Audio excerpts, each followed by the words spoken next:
Bharatiya Janata party की माने तो राहुल गांधी दुनिया के सबसे ताकतवर नेता हैं। प्रधानमंत्री नरेंद्र मोदी नहीं, बकौल बीजेपी राहुल गांधी विश्वगुरु हैं। अब आप कहेंगे कि शर्मा जी क्या कह रहे हो सुबह सुबह। नहीं साहब, मैं आपको बतलाता हूं कि जनता को मूर्ख बनाने के लिए भारतीय जनता पार्टी किस कदर तमाम हदों को पार करती है। भारतीय जनता पार्टी की लगातार कोशिश होती है कि जो पूरा देश है उसकी सामूहिक सोच, उसकी जो सामूहिक बुद्धि है वो एक बहुत बड़ा शून्य हो जाए। और मैं ऐसा क्यों कह रहा हूं दोस्तों, आपके स्क्रीन पर इस वक्त भारतीय जनता पार्टी जो प्रचार चला रही है, मैं आपको बतलाना चाहूंगा कि संबित पात्रा, भारतीय जनता पार्टी के माननीय उई उई पुई पुई प्रवक्ता, उन्होंने क्या कहा है आपके स्क्रीन पर। संबित पात्रा ने कहा है, no points for guessing, we all know who is pulling the strings. जैसे कि आप इस तस्वीर में देख सकते हैं, राहुल गांधी दिखाई दे रहे हैं और राहुल गांधी जो हैं वो जैक डॉर्सी, ट्विटर के पूर्व जो सीईओ हैं, उन्हें कठपुतली की तरह उन्हें कंट्रोल कर रहे हैं, उन पर नियंत्रण कर रहे हैं। यह तस्वीर ये बतलाने के लिए कि जैक डॉर्सी पर राहुल गांधी का कंट्रोल है। भाई, एक व्यक्ति या तो पप्पू हो सकता है या विश्वगुरु हो सकता है, दोनों चीजें तो हो नहीं सकता है। मगर संबित पात्रा और भारतीय जनता पार्टी का पूरा आईटी सेल जो है यह तस्वीर दिखलाकर यह बतलाने का प्रयास कर रहा है कि किस तरह से राहुल गांधी जो हैं वो जैक डॉर्सी के बयान के पीछे हैं। और मैं दावे के साथ कह सकता हूं कि राहुल गांधी जो इस वक्त अमेरिका की यात्रा पे हैं, उस यात्रा को भी कहीं ना कहीं इसी बात से जोड़कर देखा जाएगा कि राहुल गांधी अमेरिका इसलिए गए हैं ताकि अमेरिका से इसी तरह से भारत विरोधी नारे सामने उभर कर आए। याद कीजिएगा, माननीय अनुराग ठाकुर, देश के सूचना और प्रसारण मंत्री, क्या कहा था इन्होंने कल इन्होंने कहा था कि जैसे ही चुनाव आते हैं जैक डॉर्सी जैसे लोग सक्रिय हो जाते हैं। मानो दुनिया के लोगों को कोई काम नहीं, सब लगातार 24 घंटे यही सोचते रहते हैं कि प्रधानमंत्री नरेंद्र मोदी पर निशाना कैसे साधा जाए। मैं आपसे एक सवाल पूछता हूं, ऐसे में विश्वगुरु कौन है बताइए ना। क्योंकि विश्वगुरु वो होता है जिसकी दुनिया भर में साख होती है, दुनिया भर के लोग जिसे सुनते हैं। क्योंकि याद कीजिए, प्रधानमंत्री नरेंद्र मोदी की तस्वीर का इस्तेमाल किया जाता है। अगर कोई दुनिया का नेता आके उनसे महज हाथ मिलाता है तो पापा की तमाम परियां, मीडिया के जितने भी गुल्लू और कालू हैं, पूरा गोदी मीडिया यह बोलने की कोशिश करता है कि देखो प्रधानमंत्री नरेंद्र मोदी की क्या साख है। जो बाइडेन उनसे हाथ मिला रहे हैं, जो बाइडेन उनसे कह रहे हैं कि मुझे आपका दस्तखत चाहिए। ऑस्ट्रेलिया के प्रधानमंत्री उनकी रैली में शामिल होते हैं। ये तमाम चीजें कही जाती हैं। मैं आपसे एक सवाल पूछता हूं, जैक डॉर्सी अगर राहुल गांधी के नियंत्रण में है तो इसकी वजह क्या है, मैं समझना चाहता हूं। क्या कांग्रेस के पास अथाह पैसा है कि वो दुनिया में किसी को भी खरीद सकती है? क्या राहुल गांधी की साख ऐसी है कि दुनिया में वो जहां जाते हैं लोग कांपने लगते हैं? भाई, ये सवाल है, ये सवाल पूछे जाने चाहिए। क्योंकि अगर भारतीय जनता पार्टी आपको मूर्ख बना रही है, आपको ये समझाने की कोशिश कर रही है कि दरअसल राहुल गांधी जो हैं वो जैक डॉर्सी का नियंत्रण करते हैं, उन पे कंट्रोल करते हैं, तो इस देश की जनता होने के नाते आपको ये सवाल पूछना चाहिए कि आप ये जो बात कह रहे हैं उसकी जमीन क्या है, उसकी बुनियाद क्या है, उसके कारण क्या है। मगर दिक्कत आपके साथ यह है कि आप ये सवाल नहीं पूछते। जिस जैक डॉर्सी के बारे में कहा जा रहा है कि वो एक वामपंथी है, हिंदू विरोधी है और न जाने किन किन शब्दों से नवाजा जा रहा है, उसी जैक डॉर्सी ने प्रधानमंत्री नरेंद्र मोदी को जन्मदिन की शुभकामनाएं दी थी। और प्रधानमंत्री ने उसके जवाब में कहा था कि जैक, ट्विटर एक बहुत ही खूबसूरत जगह है आपस में बातचीत करने के लिए। प्रधानमंत्री नरेंद्र मोदी यहां पर जैक डॉर्सी के साथ बैठे हुए हैं सामान्य शिष्टाचार के नाते। कोई यह सवाल नहीं पूछ रहा है कि ये तमाम तस्वीरें बता रही हैं कि जैक डॉर्सी के साथ प्रधानमंत्री नरेंद्र मोदी या भारतीय जनता पार्टी भी लगातार वार्ता में रहती थी, बातचीत करती थी। दिक्कत यह हुई कि जब आपके नफरती नेताओं पर ट्विटर ने लगाम लगाना शुरू किया, तब आपको जैक डॉर्सी से प्रॉब्लम हुई। और यही नहीं, जो बात जैक डॉर्सी ने कहा कि भाई भारत में विचारों की अभिव्यक्ति न के बराबर है, वहां पर अगर कोई अपनी बात कहना चाहता है मोदी सरकार के खिलाफ तो हम पर दबाव डाला जाता है, उन पर अंकुश लगाओ। यह बात तो जैक डॉर्सी ने कही, मगर इलॉन मस्क भी यही कह रहे हैं। आपकी स्क्रीन पर उनका बयान।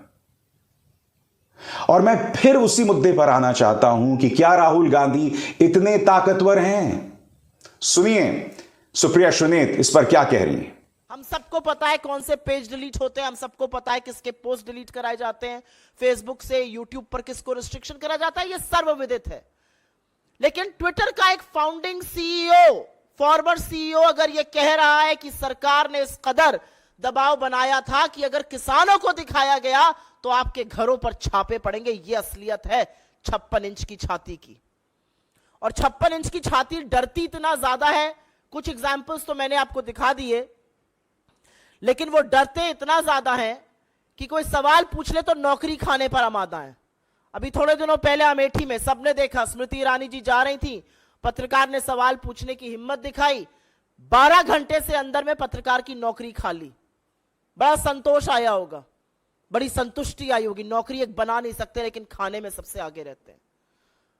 और डरते इस कदर हैं कि विपक्ष की सबसे मजबूत आवाज जो 4000 किलोमीटर पैदल चलकर इनकी कलई खोलने लगती है, संसद में इनका पर्दाफाश करती है, उसको षड्यंत्र रच के संसद से निकालने का काम किया जाता है। और हां, मैं राहुल गांधी की बात कर रही हूं। तो ये तो थी सुप्रिया सुनेत की बात। अब मैं आपको दोस्तों जो मीडिया है ना उसके दोहरे मापदंड आपके सामने पेश करना चाहता हूं। मसलन अंबानी की न्यूज चैनल का यह पत्रकार क्या कह रहा है आपकी स्क्रीन पर। विदेशी एजेंसियों के प्रोपेगेंडा के चीयर लीडर्स के लिए अति आवश्यक रिपोर्ट। इसे प्रोपेगेंडा बताया जा रहा है, इसे साजिश बताया जा रहा है। क्यों? क्योंकि जैक डॉर्सी जो कि ट्विटर के फॉर्मर सीईओ हैं, उन्होंने देश के अंदर जो लोकतंत्र है उसे आईना दिखाया। मगर यही व्यक्ति विदेशी एजेंसीज की तारीफ पर किस कदर उछलता है उसकी मिसाल आपके सामने। ये देखिए, मॉर्गन स्टैनली की ये रिपोर्ट जरूर देखिए, जिससे पता चलेगा कि कैसे नरेंद्र मोदी के प्रधानमंत्री बनने के बाद भारत एक बड़ी इकोनॉमिक पावर बन गया है। जो मॉर्गन स्टैनली ने तारीफ की नहीं की वो एक अलग मुद्दा है, उसके सामने तुम इस कदर बंदरों की तरह उछलने लगे। और जब जैक डॉर्सी ने, ऐसा नहीं है कि उनसे पूछा गया कि भाई भारत के बारे में बताइए, उन्होंने खुद कहा कि भारत कहने को एक लोकतंत्र देश है, मगर वहां पर लोगों की आवाज को इस कदर कुचला जाता है, धमकाया जाता है। और जैक डॉर्सी ने कुछ अलग नहीं कहा, इलॉन मस्क ने भी वही कहा। तो कहने का अर्थ यह, जो बात जैक डॉर्सी ने कही, इलॉन मस्क ने कही, यह सामान्य वार्तालाप का हिस्सा है, सामान्य बातचीत है कि इस वक्त भारत में क्या हालात हैं। मगर उसको लेकर यह कहना कि राहुल गांधी उस पर कंट्रोल कर रहे हैं, यह अपने आप में बहुत ही हास्यास्पद है। मैं फिर कहना चाहता हूं, भारतीय जनता पार्टी पहले यह तय करे कि राहुल गांधी को गंभीरता से लिया जाए या ना लिया जाए। क्या राहुल गांधी से आप इस कदर डरते हैं कि राहुल गांधी के एक एक शब्द पर आप अपने सरकार के 2 दर्जन मंत्रियों को मैदान में उतार देते हैं? याद कीजिए, इस वक्त राहुल गांधी जो अमेरिका में हैं, खुद देश के गृह मंत्री अमित शाह जो हैं, अपनी एक रैली में उनके बारे में कह रहे थे। याद है या याद कराऊं? सुनिए अमित शाह क्या कह रहे हैं। कांग्रेस के शाहजादे राहुल बाबा विदेश जाकर देश का अपमान करने का काम करते हैं। अरे राहुल बाबा, विदेश में जाकर देश की राजनीति की बात, विरोध की बात नहीं करते। ये सालों से परिपाटी है, आपको मालूम न हो तो तनिक सीनियर कांग्रेसियों को पूछ लीजिए। और राहुल बाबा यहां नहीं बोलते, विदेश जाकर बोलते हैं, क्योंकि देश में उनको सुनने वाले बहुत कम बच गए हैं, इसलिए वो विदेश जाकर बोलते हैं। आज मैं देश की जनता से एक और सवाल पूछना चाहता हूं, जिसका जिक्र मैं बार बार अपने शोज में करता रहा हूं। मणिपुर हमारे ही देश का हिस्सा है, पूर्वोत्तर का हिस्सा है, वहां हालात बद से बदतर हो रहे हैं। ताजा खबर क्या कहती है आपकी स्क्रीन पर। मणिपुर में फिर हिंसा, एक की मौत, 42 दिनों में 100 से ज्यादा जाने गई, 47,000 से ज्यादा लोग राहत शिविरों में। आप इसके मायने समझते हैं? 100 से ज्यादा एक राज्य में लोगों का मारा जाना, 2 समुदाय एक दूसरे के जानी दुश्मन हो गए हैं, 47,000 लोग इस वक्त राहत शिविरों में हैं, आधा लाख 50,000 के आसपास लोग इस वक्त राहत शिविरों में हैं। मैं आपसे पूछना चाहता हूं, क्या इसके पीछे भी राहुल गांधी का हाथ है?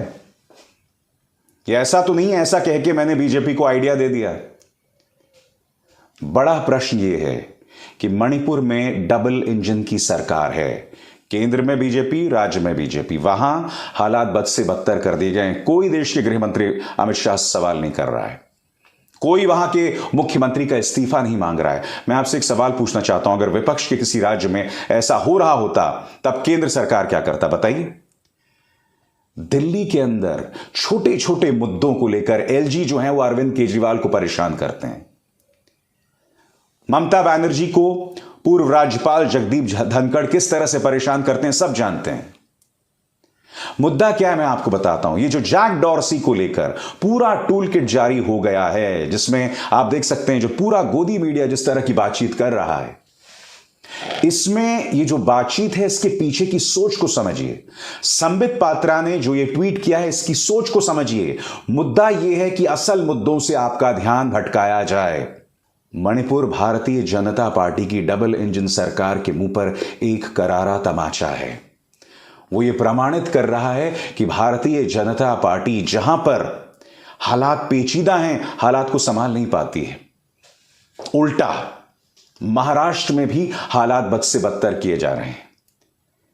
पहले भाजपा का एक नेता टी राजा सिंह गली गली घूमकर भड़काऊ बयान देता है, गालियां देता है, दंगों की बातें करता है, दंगे भड़काने की बातें करता है।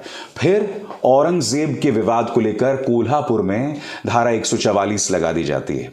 यानी कि महाराष्ट्र जो कि इस देश की आर्थिक नब्ज है, वहां पर हालात बद से बदतर किए जा रहे हैं। मैं आपसे एक सवाल पूछना चाहता हूं, जब उद्धव ठाकरे मुख्यमंत्री हुआ करते थे तब ऐसे हालात बदतर थे? ये 2 घटनाओं का जिक्र मैं क्यों कर रहा हूं, और भारतीय जनता पार्टी जो राहुल गांधी के बारे में प्रचार कर रही है उससे उसका क्या लिंक है, समझिए।